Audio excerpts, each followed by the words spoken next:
বিসমিল্লাহির রহমানির রহিম। আসসালামু আলাইকুম।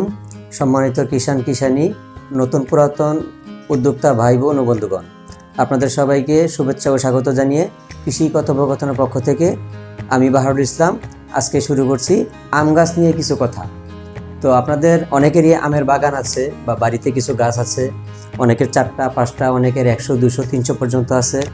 তো যাদের আম বাগান আছে বা আম গাছ আছে, এদের একটা অভিযোগ আমরা সবসময় শুনে থাকি যে আপনাদের গাছে ঠিক মতো আমের বোল বা মুকুল দেখা দেয়, আপনারা সেটা ধরে রাখতে পারেন না, অথবা অনেকের গাছে মুকুল দেখা দেয় না। অনেকের গাছে মুকুল দেখা দেয়, মুকুল আসে, সেটা আম আকারে হয় কিন্তু আম পড়ে যায়। এই ক্ষেত্রে কী কী করণীয়, তো আজকে আপনাদেরকে এই বিষয়ে আমি কিছু বলছি। সর্বপ্রথম হচ্ছে আম গাছের পরিচর্যার ক্ষেত্রে প্রথমে আপনাদেরকে আম গাছে সার দিতে হবে। অনেকের ধারণা যে গাছ বড় হয়ে গেলে আর গাছে সার দিতে হয় না, এটা একটা ভুল চিন্তা। গাছ মানুষেরই মতো জীবন আছে গাছের। মানুষের যেরকম প্রতিদিন খাদ্যের প্রয়োজন হয়, ঠিক তেমনি গাছেরও সবসময় খাদ্যের প্রয়োজন হয়। এটা অবশ্যই আমাদের খেয়াল রাখতে হবে। এখন আপনার আম গাছ ছোটো হোক বড় হোক সেটা দেখার বিষয় না, প্রত্যেকটা গাছের জন্যই আপনাদের খাবারের প্রয়োজন। ধরে নিন আমি আপনাদেরকে দেখাচ্ছি, এটা আপনার একটা আম গাছ, এটা একটা আম গাছ। এখন এই গাছে সার আপনারা কখন দিবেন? গাছে সার আম গাছে সার দেওয়ার সময় হচ্ছে বছরে 2 বার। একটা হচ্ছে বর্ষার শুরুতে, অর্থাৎ বৃষ্টি শুরু হওয়ার আগ মুহূর্তে, আর আরেকটা হচ্ছে বর্ষার শেষে, অর্থাৎ বৃষ্টি শেষ হয়ে যাওয়ার মুহূর্তে। যখন আপনাদের এখন হচ্ছে বৃষ্টি শেষ হয়ে গেছে, অর্থাৎ গাছের মধ্যে সার দেওয়ার উপযুক্ত সময় হচ্ছে এটা। যখন আপনারা গাছে সার দিবেন ঠিক দুপুর বেলায় 12:30 থেকে 1টা বা 1:30টার ভিতরে আপনারা গাছের নিচে যাবেন। দেখবেন যে দুপুরে সূর্য যখন মাথার উপরে থাকে, ঠিক মাথার উপরে, তখন গাছের ছায়া কতটুকু দূরে যায়। যেমন এটা হচ্ছে গাছের শেষ প্রান্ত, তখন যখন সূর্য মাথার উপর থাকবে তখন এই গাছের ছায়াটা এখানে থাকবে, এই প্রান্ত থেকে এখানে থাকবে, অর্থাৎ এতটুকু দূরে আপনার গাছের ছায়া থাকবে। যখন এই পরিমাণে আপনি ছায়ার একটা পরিমাপ পাবেন, এইখানে আপনি 1 ফুট চওড়া এবং 1 ফুট গভীর করে একটি ড্রেন তৈরি করবেন। এই ড্রেনের ভিতরে আপনারা সার প্রয়োগ করবেন। তো এক্ষেত্রে আপনারা দিতে পারেন জিপসাম, ডিএপি, এমওপি, ইউরিয়া এবং জিঙ্ক সালফেট, ম্যাগনেসিয়াম সালফেট। আর একটা কথা বলে রাখি, আম গাছের সারের ক্ষেত্রে আপনারা পুঁটি মাছ ব্যবহার করতে পারেন, কারণ পুঁটি মাছের মধ্যে পর্যাপ্ত পরিমাণে ফসফরাস থাকে, আর আম গাছের জন্য ফসফরাস খুব গুরুত্বপূর্ণ একটা বিষয়। সেক্ষেত্রে আপনারা পুঁটি মাছ ব্যবহার করতে পারেন, এছাড়া অন্য কোনো সার ব্যবহার করার প্রয়োজন পড়ে না। আর আরেকটা কথা বলে রাখি, যে কোনো সার আপনারা যে কোনো ফসল বা গাছের জন্য ব্যবহার করেন, জৈব সার ব্যতীত অন্যান্য যে রাসায়নিক সারগুলো আছে তারা ঠিকমতো কাজ করতে পারে না, তাদের কার্যক্ষমতার প্রসার ঘটে না। সুতরাং যে কোনো সার ব্যবহার করেন সেক্ষেত্রে অবশ্যই পাশাপাশি আপনাদের জৈব সার রাখতে হবে, আর জৈব সারের পরিমাণটা হবে অন্যান্য সারের চাইতে 3 থেকে 4 গুণ বেশি। তো সার দেওয়ার পর্বটা শেষ হয়ে গেছে, এখন হচ্ছে আপনাদের মুকুল কিভাবে গাছের মধ্যে টিকাতে হবে। শুধু সারের মাধ্যমে মুকুল টিকানো যায় না, মুকুল টিকাতে গেলে গাছের উপরে কিছু কাজ করতে হবে। যখন আপনি খেয়াল করবেন মুকুল আসার যে সময়টা, অর্থাৎ সেটা হচ্ছে শীতের মাঝখানে বা শীতের শেষ অংশে, এই সময় গাছের মধ্যে মুকুল দেখা দিবে।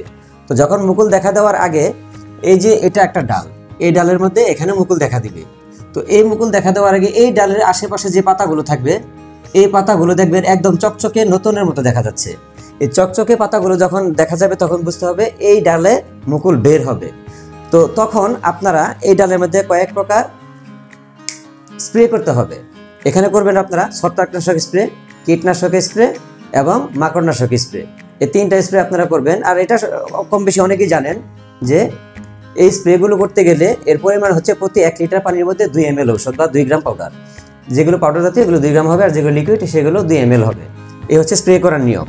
আর যখন মুকুল চলে আসবে, মুকুল চলে আসা হচ্ছে এক বিষয়, আর মুকুল ফোটা হচ্ছে আরেক বিষয়। এটা মুকুল চলে আসছে কিন্তু এখনো ফুটেনি, ওই মুহূর্তে আপনারা একবার স্প্রে করতে পারেন।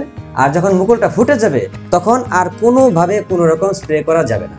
যদি আপনারা মুকুল ফোটার পরে স্প্রে করেন তখন পরাগায়নের যে বিষয়টা সেটা হবে না। একটি পোকা যখন এই ফুলে বসবে, একটা ফুলের মধ্যে পুরুষ ফুল অথবা স্ত্রী ফুল দুটিই থাকবে। স্ত্রী ফুলে যে পোকাটা বসবে সেটা উড়াল দিয়ে গিয়ে আবার পুরুষ ফুলে বসবে, আর পুরুষ ফুলে যে পোকাটা থাকবে সেটা উড়াল দিয়ে গিয়ে স্ত্রী ফুলে বসবে। এইভাবে এক ফুল থেকে আরেক ফুলের মধ্যে পরাগরেণু নিয়ে যাবে, ফলে এটা পরাগায়ন হয়ে যায়। এবং ফুল থেকে ফলে পরিণত হয়। আর যখন ফুল ফুটে যাবে তখন যদি আপনারা কোনো রকম কীটনাশক স্প্রে করেন সেটা হবে না, ফলে আপনার ফলের ঘাটতি হবে বা ফল ঝরে যাবে। এই হচ্ছে একটা বিষয়।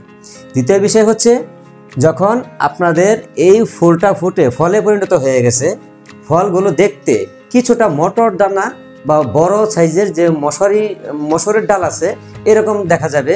অর্থাৎ এটা মানে আমের পরিমাণটা বোঝানোর জন্য বলছি। যখন এরকম থাকবে তখন আপনারা একবার স্প্রে করবেন কীটনাশক। এই স্প্রেটা যদি আপনারা করেন তখন আপনার গাছে কোনো পোকা হবে না। এ হচ্ছে একটা বিষয়। আর আরেকটা বিষয় হচ্ছে, আপনাদের গাছের মধ্যে অনেক ডাল থাকে, অবাঞ্ছিত ডাল, যেটাকে আমরা অবাঞ্ছিত ডাল বলি। এই ডালগুলো কেটে ফেলতে হবে, তাতে করে আপনার গাছের ফল হবে দ্বিগুণ।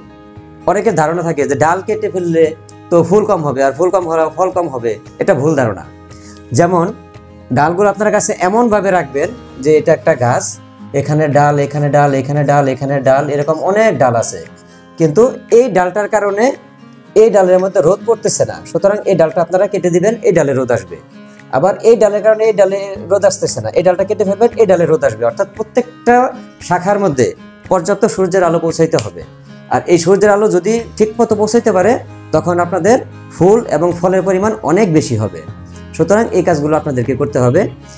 তো আম গাছের আপাতত যে সার প্রয়োগ ব্যবস্থা এবং ফুল কীভাবে টেকাবেন সেটা আমি সংক্ষিপ্ত আকারে বললাম, একটা ভিডিওতে হয়তো বিস্তারিত বলা যাবে না।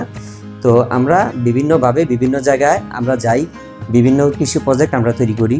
তো সেই ক্ষেত্রে আপনারা কেউ যদি মনে করেন যে আমাদের কৃষি কথোপকথনের সহযোগিতা নেবেন, সেক্ষেত্রে আমাদের শরণাপন্ন হতে পারেন। স্ক্রিনে দেওয়া থাকবে আমাদের যোগাযোগ নাম্বার, সেই নাম্বারে আপনারা ফোন করবেন, আমাদের কাছে আসবেন, অথবা আমরা আপনাদের কাছে পৌঁছাবো। সকল শ্রেণীর সকল মানুষকে উদ্যোক্তা তৈরি করার জন্য আমাদের কৃষি কথোপকথন দিন রাত নিরলসভাবে পরিশ্রম করে যাচ্ছে এবং যাবে। সেই প্রতিশ্রুতি নিয়ে আমরা আজকে এখানে শেষ করলাম। তবে শেষ করার আগে বলে যাচ্ছি, আমাদের কৃষি কথোপকথনের চ্যানেলটাকে অবশ্যই আপনারা লাইক, কমেন্ট, শেয়ার করবেন এবং সাবস্ক্রাইব করবেন। ধন্যবাদ সকলকে আমাদের সাথে থাকার জন্য। আসসালামু আলাইকুম।